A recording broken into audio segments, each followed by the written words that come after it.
Okay mga kamatis, mga kaibigan, papanoorin po natin tong refund. Ngayon, maghihingi po ako ng pasintabi po sa inyo kasi po yung topic natin ay meron po tayong makikilala na hindi kasi pumasok doon sa threshold or doon sa parang qualification ni Franklin Miano in relation to kanyang refund. So pakinggan mo muna natin to give us better context kung ano po yung pinag-uusapan natin. O MJ ka muna. Refund or else kakasuhan kanila. Hindi ako kakasuhan kasi nagpapa-refund naman talaga ako sa mga tao na hindi naman gumana sa kanila yung aking mga strategy. At ang refund Yan. Doon pa lang mahirap na to. ko kasi is ganito. Meron kaming 30-day money back guarantee. Yung 30-day money back guarantee is 30 days. I-try mo yung course. I-try mo yung strategy ko. Try mo yung mga tips and tricks na tinuro ko. Kapag hindi yun gumana, i-refund kita. Okay. Basta ipakita mo lang sa akin na you did the work. Pakita mo sa akin yung proof na ginawa mo yung bagay na yun. Yun lang Alright. kailangan ko ng portfolio clients or gumawa sa mga clients or in-interview ko man lang. Yung tatlo lang kailangan ko. So narinig nyo yung qualifications na yon. So mga kamatis, mga kaibigan, yung nakikita nyo po rito ay yung kanyang qualifications for money back. Okay? So ito. Okay? Kailangan nyo pong basahing maigi to kasi nga hindi kasi ganun kasimple na kapag tinry mo, nag-apply ka sa ilang kliyente tas hindi nag-work sa'yo, pwede mong kunin yung pera mo. It's very complicated than that, okay? It's very complicated, lalong-lalo na kung baguhan ka. At napanood mo lang yung 1-hour video niya sa kanyang YouTube channel, okay? So, number 1 po ay ito, okay? Kailangan mo kasi i-apply mo muna yung strategies niya. Now, you have to apply it in a specific way. May specific way po na kailangan yung i-apply yung kanyang refund yung kanyang strategy para i-refund niya yon. Okay? Number 1 po is dapat meron ka ng alam na service. Whether it's video editing, virtual assistant, whether customer service, kung ano man yon, kailangan meron ka ng isang freelancing skill at meron ka ng portfolio na pwede nang i-send sa mga tawag dito, sa mga kliyente, okay? And kumbaga, pwede ka nang maging empleyado. That's basically what number 1 means. Number 2 po, kailangan i-send nyo sa 200 kliyente yung inyong portfolio, okay? 200 clients yan across the board sa lahat ng pwede nyong pag-applyan. OLJ, Fiverr, freelancing.com, tapos yung Upwork, lahat yan, kailangan pag-applyan nyo isa-isa. Okay? And number 3, yung doon sa 200 clients yung a-applyan nyo. Tapos, ang sinasabi nila, may leads daw sila sa kanilang MSB course. Ibig sabihin, meron na silang readily clients na pwede mong pag-applyan agad. Okay? Pero the thing is, ang dami nyo sa isang batch. Alam ko naman yon. And number 3, kailangan sa 200 na yon, at least ma-interview ka ng 20 clients. Okay? So kung baguhan ka or may sakit ka, mahihirapan ka dito sa ganitong klaseng galawan. And eventually, yung 30 days will elapse and yun na, GG ka. Okay? So ang dito kasi sa video na to, sinasabi niya na kaya niya ginawa itong napaka-komplikado, in my opinion, na money back guarantee. It's because of these people daw. Pakinggan natin siya. Sa kanya din galing Wala tayong iimbentohin dito. Pero mamaya, meron tayong makikilalang isang tao na kayo na lang ang bahalang mag-decide kung kawawa ba or hindi or deserve niya mag-money back. Okay? Eto, sabi niya ganon. Yan. Yan. So meron daw mga tao na parang binibenta daw yung course, something like that. Ang problema kasi, Franklin Miano, let me just be straight here. Hindi naman siguro lahat yan yung rason, okay? Merong mga tao na sa tingin ko naman, with humanitarian reasons, ay dapat mong pagbigyan. Kasi nga, di ba, charitable ka ng tao, gagawa ka pa nga ng charity mo di ba? So, bakit hindi ka magsimula doon sa mga nangangailangan talaga? Now, mga kamatis, mga kaibigan, this is going to be a very graphic po, kung kayo po ay kumakain, ihinto nyo muna kasi nga, inalaw naman ako ni sir na ilabas yung mga pictures niya para lang makita nyo yung sitwasyon. Okay? So, simulan na natin. Okay, ang una ko pong hiningi dito sa tao na to ay yung kanyang medical certificate, admission to discharge. Okay, so hindi ko alam nyo guys, mabigat talaga tong issue na to sabi ko sa inyo Hindi ito basta-basta. So siguro ito muna yung titingnan ko, yung medical certificate, just to show you guys na legit po ito, nangyari talaga. Okay, titingnan ko na. So nakita nyo naman siguro tong medical certificate na to mga kamatis, hindi naman niya para palsipikahin to. Kagaya ng mga namimeke ng resume or ng ID, di ba? Yan, pakita ko sa inyo ng mabuti. Di ba?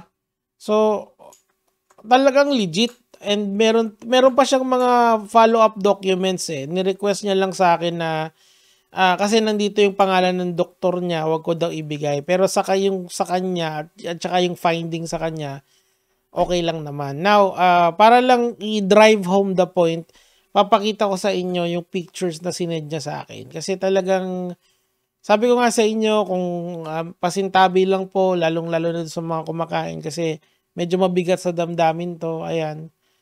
Tapos yan, di ba? So, now, pupunta naman tayo kasi, di ba, kapag ikaw ay may karamdaman at medyo desperado ka, kasi 1 year nang walang trabaho si Idol And nung nangyayari to, of course, kailangan niya ng income and naghahagilap siya. So, since hindi niya na magamit yung MSB dahil may sakit siya, baka naman pumasok ako dun sa 30-day money back guarantee. Okay? Kasi nga hindi ka na hindi ka nga makapagsalita niyan Putragis kasi nga may sakit ka Hindi ka makapag-stay up ng late, hindi ka makahanap ng kliyente. Okay? So tingnan natin kung ano yung magiging respond ng MSB sa kanya. Okay? So, minessage na ngayon si MSB Assist. Sabi niya ganun, "Good afternoon po. Ask ko lang po sana ako ng refund. Di kasi ako makahanap ng client kasi na-diagnose ako ng stage 5 chronic disease and I really need the funds po. How long na po sa MSB within 30 days?" Okay? Ito.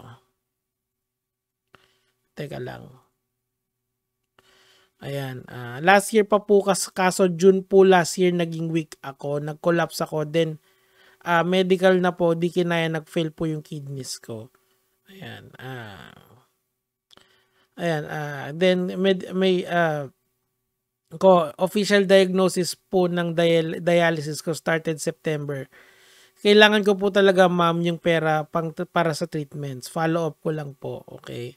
So hindi na siya kasi makapaghanap ng niyan and hindi na siya makapaghanap ng clients diyan. Malamang ginawa niya siguro yung mga tinuro ni Miano. Kaso nga lang wala nang lakas. Follow up ko lang po. Okay. Nagmi-miss call. Sorry for hearing that. Praying for fast recovery. But refund is within 30 days lang po. Di po ako makagawa mag-refund since may sakit nga po ako noon. Okay. So, hindi siya makapag-social media noon pero yun nga kasi nga may sakit siya. Nag-message ako noon. Pero di naman po inyo iintindihan. Need ko po talaga ng funds para sa transplant po. Okay. So, nag-message siya dun sa GC nila. Good afternoon, Sir Franklin Miano at MSB Assist. Ask ko lang po sana kung pwede ako mapag-refund kasi na-diagnose po ako ng stage 5 chronic kidney disease. I can find clients since kinakain po ng dialysis session yung oras ko right now. Kailangan ko po ng pera since mahal po ang treatments. Nag-PM po ako. Hopefully makarespond kayo. Thank you. Grabe, ang bigat sa dibdib. Pero di nyo po naiintindihan. Di ko na po nagamit yung MSB kasi nagkasakit ako ng kidney. Kaya nag-request ako ng refunds. Kung multimillionaire naman kayo, maliit na bagay na siguro yung pera ko, di ba? Which is 7,000 lang. Tinag niya yung si Franklin Miano at itong certain Irish Emata at MSB Assist. Join and address your concern. Okay? Anong sabi ni join para hindi na paligoy-ligoy. I can't do anything for you Kasi, you din. Kasi, I hope you get better. I'll pray for you. Okay, bakit we can't do anything? Di ba po kayo yung owner? Ako sana, baka naman hindi talaga siya yung owner. Si Frank lang talaga. In fairness naman dito sa kung sino tong certain Irish na to. Okay? Kayo ni Frank. Saan po nakalagay doon yung pangalan ko kahit sa BIR? Nagtitrain lang po ako na need ng help sa niche kaya ikasali sa GC. Okay, edi si Frank na lang po mag-reply, wag na po kayo. Nagtag kasi ako, sinagot ko lang po kita. Oo nga naman, tama naman siya. I can't do it. Siya, hindi naman kasi siya talaga yung may-ari. So, tama naman yung respond niya. Okay. So,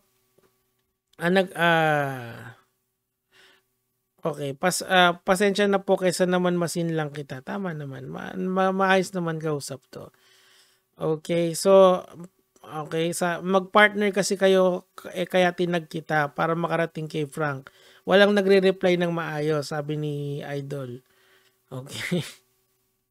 At ano ba to? Ayan. Ito yung binayad sa kanya. Congrats student, this is the start of your transformation. Ay, sayang talaga. Magkano lang to? 7,000. Siguro, ganito na lang Idol para sa'yo. Kung hindi babalik ni Franklin Miano to, try na lang natin gawan ng paraan yan, tol. Kahit papano makatulong ako sa'yo. Magla-livestream po ako sa Sunday para sa'yo, tol. 1 hour lang yun. And magtanong kayo, kwentuhan tayo, kung pwede tayo maglaro tayo. Pero para na rin sa inyo. So sa Sunday bukas, magla-livestream ako 8 o'clock. Okay, 8 o'clock ng gabi. So after dalawang content, magla-live na ako. Kung di 8, 9, okay, para lang sa inyo. Tapos kung ano man yung mahahagilap kong donation doon, bibigay ko na lang sa'yo. Kasi putang ina. Ang lala nito may charity ka, so yung 7 kyaw. Kasi nga may policy naman din sila. Huwag kang makulit, pare. Huwag kang makulit. Wala akong pakialam kung mamamatay ka na. Wala akong paki. Dapat sumunod ka sa policy. Lagpas na sa 30 days. O kahit mamamatay ka na. Kahit masusunog na yung kidney mo. Kaso meron kaming charity. Yay! Anyway mga kamatis, mga kaibigan, pinapakita ko lang sa inyo yung gaano ka-stricto yung charity yung refund policy ni Franklin Miano. So kahit mamamatay ka na, ang importante, hindi isosoli yung pera mo kasi lagpas ka na sa 30-day money back guarantee. Palakpakan si Franklin Miano, mahusay na negosyante. Anyway, Franklin Miano, as I've mentioned before, hindi pa tayo tapos, and I will make sure that we get the fullest, we go to the extreme length dito. So kung kayo po ay parang si Sir na sa tingin ko naman okay lang na isama ko to sa reklamo kasi humanitarian reasons naman yung sa kanya. For someone na very charitable na si Franklin Miano, siguro pwedeng bigyan ng tulong tong mga ganito kaso hindi ayaw niya. Anyway, yun lang naman yung sa akin for today, Gege mga Lods.